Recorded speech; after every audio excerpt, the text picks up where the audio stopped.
খাদ্য খাবার যাতে নষ্ট না হয় সেজন্য কিন্তু আমরা ফ্রিজে খাদ্য খাবার সংরক্ষণ করি। কিন্তু কিছু খাবার আছে যেগুলো ফ্রিজে সংরক্ষণ করলে খাবারের গুণগত মান নষ্ট হয়ে যায়। চলুন জেনে নেই সেই খাবারগুলো কি কি।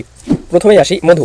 মধু কিন্তু আমরা খুব যত্ন করে ফ্রিজে সংরক্ষণ করি, কিন্তু আসলে এই মধু ফ্রিজে সংরক্ষণ করলে এটি কিন্তু শক্ত হয়ে যেতে পারে। এজন্য মধু সংরক্ষণের জন্য ঘরের শুকনো জায়গা এবং স্বাভাবিক তাপমাত্রার স্থানে এই মধু সংরক্ষণ করতে পারেন। এরপর থাকছে পেঁয়াজ। পেঁয়াজ কিন্তু আমরা প্রয়োজন অনুযায়ী ফ্রিজে সংরক্ষণ করে থাকি।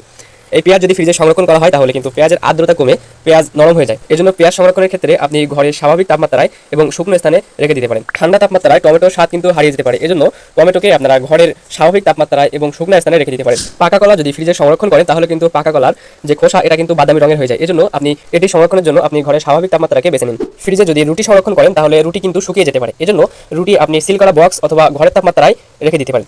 এরপরে রসুন কিন্তু ফ্রিজে রাখলে রসুনের গুণাগুণ এবং এর ফ্লেভার নষ্ট হয়ে যায়। এই ছিল সর্বশেষ। ভিডিওটি ভালো লাগলে এবং আপনার যদি কোনো উপকারে আসে তাহলে ভিডিওটিতে অবশ্যই একটি লাইক দিবেন।